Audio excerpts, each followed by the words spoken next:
Baruch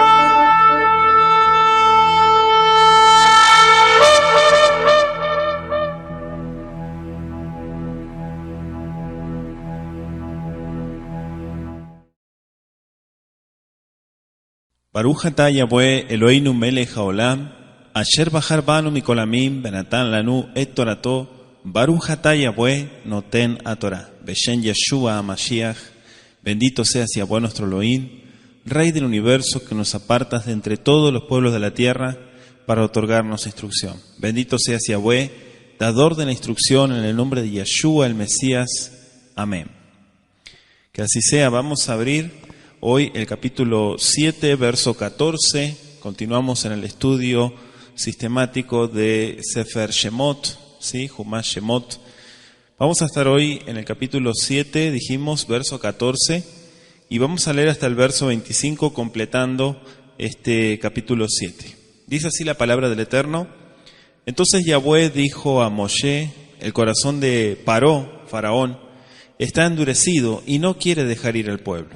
Ve por la mañana a Faraón, he aquí que él sale al río, y tú ponte a la ribera delante de él, y toma en tu mano la vara que se volvió culebra. Y dile: Yahweh, el Elohim de los hebreos, me ha enviado a ti diciendo: deja ir a mi pueblo para que me sirva en el desierto, y aquí que hasta ahora no has querido oír. Así ha dicho Yahweh: en esto conocerás que yo soy Yahweh. He aquí, yo golpearé con la vara que tengo en mi mano el agua que está en el río, y se convertirá en sangre. Y los peces que hay en el río morirán, y hedará el río, y los egipcios tendrán asco de beber el agua del río. Y Yahweh dijo a Moshe: di a Aarón, toma tu vara y extiende tu mano sobre las aguas de Egipto, sobre sus ríos, sobre sus arroyos, y sobre sus estanques, y sobre todos sus depósitos de aguas, para que se conviertan en sangre, y haya sangre por toda la región de Egipto, así en los vasos de madera como en los de piedra.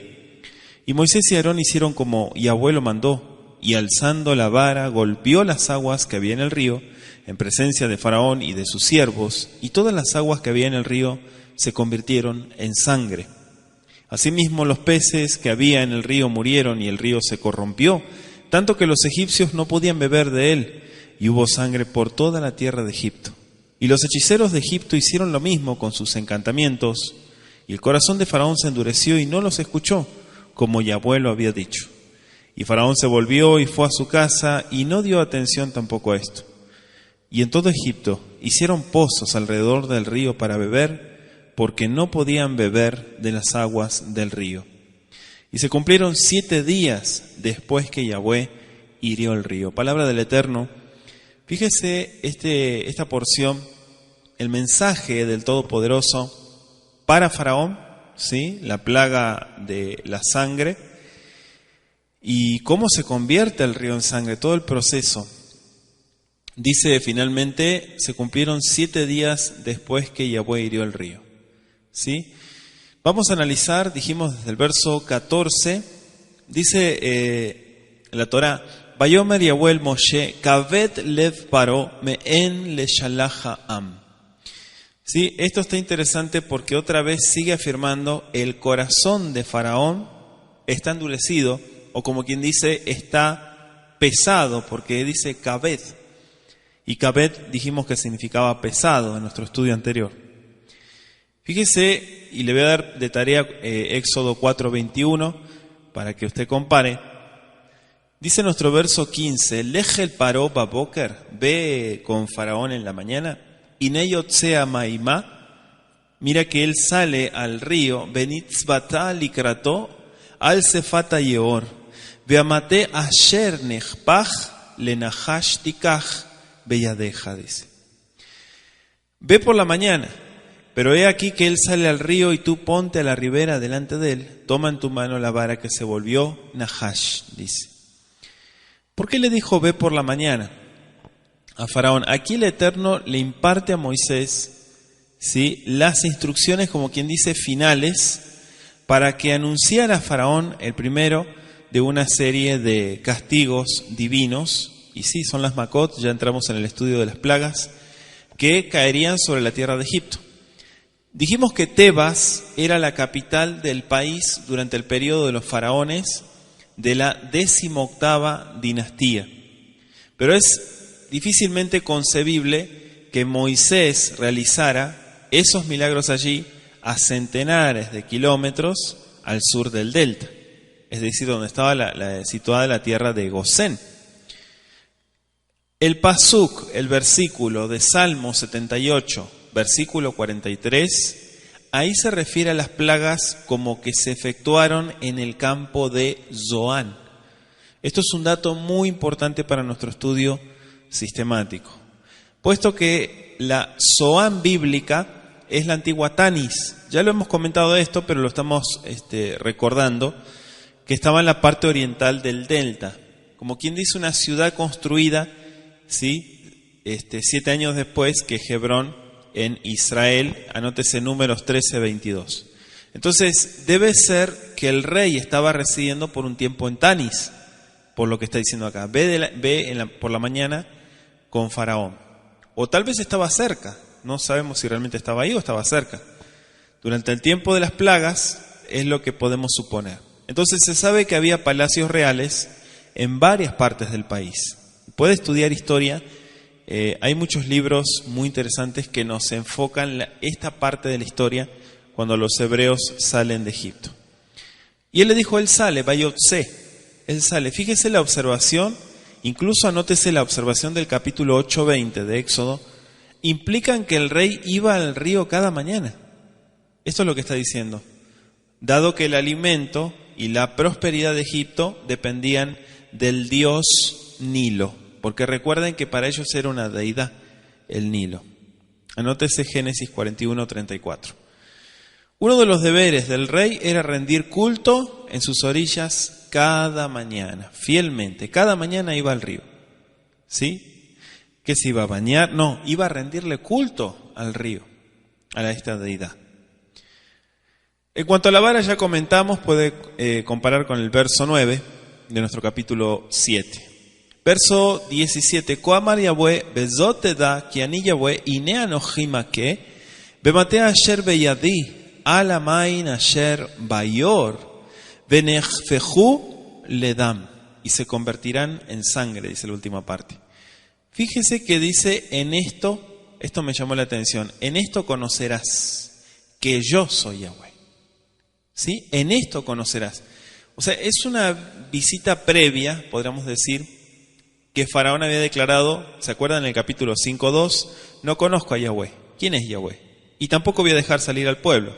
Ahora Moisés advierte a este imprudente monarca que pronto le será dada una oportunidad de saber algo del poder de este Elohim, del cual él dice que no lo conoce, realmente no lo conoce o dice y actúa diciendo que no lo conoce.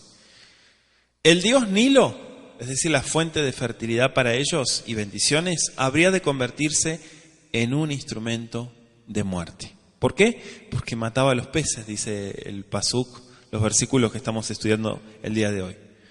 Mató. Entonces, ¿qué, no tenía poder el dios Nilo? ¿No tenía poder para defenderse?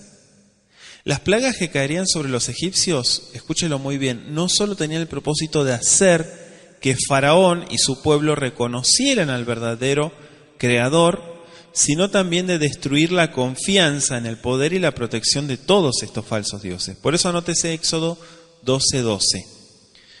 Entonces cada una de las 10 plagas fue dolorosamente literal, y sin embargo al mismo tiempo estaba dirigida contra alguna fase de esta religión egipcia, ¿sí? Todas las creencias que tenían, el paganismo idólatra. Por ejemplo, el inducir al rey, a sus consejeros, a reconsiderar sus caminos para que pudieran entender, ¿sí?, la necedad de servir ídolos y la sabiduría de cooperar con el Elohim Todopoderoso. En el antiguo Egipto, los intereses del rey y del sacerdote, escuchen muy bien, estaban íntimamente relacionados. El rey mismo siempre era iniciado en la casta sacerdotal, ¿sí? Cultura egipcia. Faraón y los sacerdotes acertadamente supusieron, ¿sí?, que estaba en juego tanto la estabilidad del sistema religioso egipcio como el Estado mismo. Entonces el pueblo y los consejeros del rey, por consideraciones más prácticas, estuvieron listos para someterse mucho antes que el rey y los sacerdotes. Dice el capítulo 10 de Éxodo, verso 7. Entonces los siervos de Faraón le dijeron: ¿hasta cuándo será este hombre un lazo para nosotros? Deja ir a estos hombres para que sirvan a Yahweh su Elohim. ¿Acaso no sabes todavía que Egipto está ya destruido? Ellos sacudieron, dijeron: ya basta, que se vayan.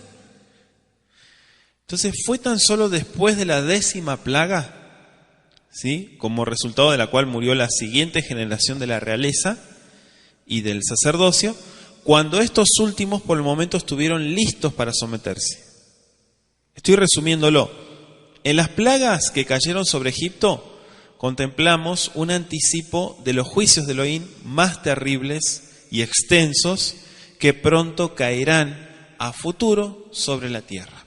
¿Por qué? Porque si usted lee los libros proféticos, ¿sí?, los acontecimientos finales, vemos también que se repite todo eso. Y por eso se habla del libro de la profecía, no justamente porque estas plagas estén limitadas a Egipto.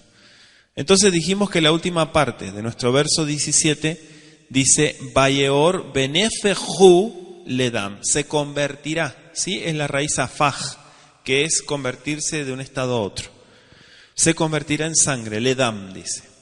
Fíjese que estas plagas no implican que las aguas del Nilo justamente tomarían el color de la sangre, como han interpretado incluso este pasaje algunos comentaristas, sino más bien, en todo sentido y propósito, se convertirían realmente en sangre. Entonces, está fuera de lugar preguntar si esto se hubiera podido comprobar por las diversas pruebas modernas, ¿no? Usted sabe que todo se cuestiona y se lleva a un punto donde la gente dice: todo eso es un mito. Entonces, hay muchas pruebas que se han hecho, microscópicas, de otra naturaleza, por las cuales se analiza la sangre. Bueno, el agua se veía como sangre y la gente pensaba que era sangre. No se trataba de agua teñida por la tierra roja de Abisinia, como dijeron algunos científicos, no es eso. Algunos han sugerido como causa probable una concentración elevada de plantas e infusorios criptógamos, así se llaman. O sea, algo similar a la marea roja que le llaman muchas veces, de microorganismos que mata a millones de peces y que hace apestar las playas y las torna inhabitables a causa de un gas irritante que despide. Entonces sería muy dudoso el hecho de que el agua alterada en este modo pudiera satisfacer todas las especificaciones de esta plaga bíblica. Por cierto, que el momento, ¿sí?, de su aparición no podía ser controlado por los seres humanos. Esto es un punto importante. Dice nuestro verso 19, vamos a adelantar un poquito: Vayomer Yahweh el Moshe emor el Aarón, kach mateja unteya deja al meme Mitzrayim, al naharotam, al yorem, beal achmen, beal kol mikve memen, beyehudam, beayadam, bechol eretz Mitzrayim, ubaetzim, ubaavanim. Dice nuestro verso 19: Yahweh dijo a Moshe: di a Aarón, toma tu vara y extiende tu mano sobre las aguas de Egipto. ¿Sí? Vamos a analizar la primera parte. Fíjese que el cambio en el agua se extendió a sus ríos, dice el texto, o diferentes brazos del Nilo, sus arroyos o canales del Nilo, sus estanques o grandes lagos permanentes formados por el Nilo. Y a todos los depósitos incluso menciona nuestro versículo, o receptáculos artificiales donde se almacenaba agua para usarla después de la inundación anual. Esos 4 términos nos muestran en el texto hebreo un exacto conocimiento en Egipto. ¿Sí? Aunque Aarón debía extender su brazo sobre el Nilo, tan solo en un lugar, el cambio afectaría a todo Egipto. Porque estamos hablando de una intervención y de una plaga divina, ¿sí? Que viene desde el mismo Creador, la mandó. Y fíjese que también dice nuestro verso 19, en los vasos de madera. También habla de los vasos de abanim, de piedra. No se dice si el agua contenida en vasijas y otros recipientes había sido sacada antes o después del milagro. No se dice. No se especifica. Verso 22, Vayasu gen hartume mitzrayim velatem vayehezak lev paro velo shama alem kasher diber Yahweh. ¿Sí? Verso 22, y los hechiceros de Egipto hicieron lo mismo con sus encantamientos. ¿Y qué pasó? Y el corazón de Faraón se endureció. ¿Sí? Así está escrito. Y no los escuchó, como Yahweh lo había dicho. O sea, se tenía que cumplir la palabra. Los hechiceros de Egipto hicieron lo mismo, fíjese, copiando, imitando, minimizando esta plaga. Así como sucedió durante la visita previa de Moisés, también fueron consultados los magos. Es decir, que una vez más, como quien dice, falsificaron un milagro genuino, dando la impresión de que transformaban en sangre, ¿sí?, cierta cantidad de agua. La pregunta en cuanto a la procedencia del agua que usaron los magos se responde en nuestro verso 24. Dice, y en todo Egipto hicieron pozos alrededor del río para beber, porque no podían beber de las aguas del río, tuvieron que hacer pozos. ¿Sí? Esa es la respuesta. Ahí indica que pozos recién cavados proporcionaban agua que se podía beber. Que los magos realmente convirtieron agua en sangre no está implicado necesariamente en la vaga expresión hicieron lo mismo. ¿Sí? O sea, tan solo necesitaban convencer a Faraón de que eran capaces de hacer lo que habían hecho Moisés y Aarón. Ese era el objetivo. Pero no es que hicieron exactamente lo mismo. ¿Sí? O sea, no se hizo ningún examen de su pretendido milagro, entre comillas, a pesar de ser una treta, ¿no? Pasó por algo genuino. Engañó. Si esos hombres hubieran tenido el poder que pretendían tener, habrían podido convertir el agua en agua normal, como quien dice, las aguas en sangre. ¿Sí o no? Si tenían que defender al dios Nilo, ellos tendrían que haber hecho en sus milagros lo contrario, no hacer lo mismo. ¿Sí? Defender. Sin embargo, aquí vemos que siempre la balanza está a favor del Creador. ¿Sí? El Creador es el que controla todo. De hecho, Él es la balanza. Él es el orden, Él es la dirección. Entonces, que el rey se satisfaciera con la imitación de un milagro, aquí nos muestra estupidez. ¿Sí? Fíjese, o sea, la gente cómo actúa, ¿no? Ve lo que quiere ver. Y en este caso, probablemente como resultado de su corazón endurecido. Entonces, él como decimos, creyó lo que quiso creer. Y ese es el error. ¿Sí? Vio las cosas como él las quería ver. Verso 23. Dice, Vaifem paró, vayabó el veto velo shad libo gam lazot. O sea, se volvió, se fue a su casa, convencido de que Moisés y Aarón eran meros magos, ¿sí?, que poseían poderes ligeramente superiores a los de sus propios magos. Faraón despidió a estos mensajeros del Creador y se volvió a su palacio. Los sufrimientos de su país, privado de la provisión del agua, que es lo que vemos acá, apenas pudieron impresionar su corazón endurecido. Apenas. Por eso dice nuestro verso 24, tenían que sobrevivir. Vayachberu hol mitzrayim sebibot ayeor main lishtot kilo yachlu lishtot mimeme ayeor. Sí, porque no podían beber, dice. No podían beber de las aguas del río. Entonces tuvieron que hacer pozos alrededor del río Lishtot, dice, para beber. Estaban sufriendo grandemente. Sí, pueden faltar muchas cosas, pero que falte el agua, ¿Usted sabe lo que es eso? ¿Sí? Los egipcios cavaron pozos para satisfacer estas necesidades de emergencia, debido a que el terreno de Egipto es salitroso, el agua de pozo tiene un gusto amargo, ¿sí? Salobre. Sin embargo, fue suficiente para beber y cocinar durante la plaga. El verso 25 dice: y se cumplieron 7 días. ¿Cuántos días? Shevat Yamim. ¿Sí? 7 días duró.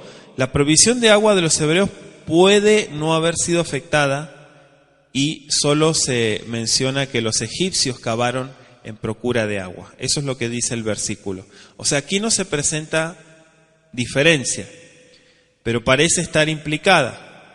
En plagas posteriores vemos eso. Moisés específicamente advierte esa diferencia. Anótese Éxodo 8:22 y Éxodo 9:4, ¿sí? De tarea.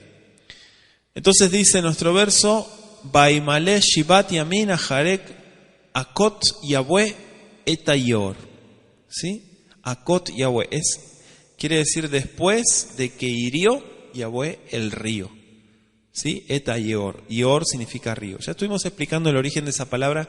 Estaba muy interesante la etimología. Claro, viene del egipcio.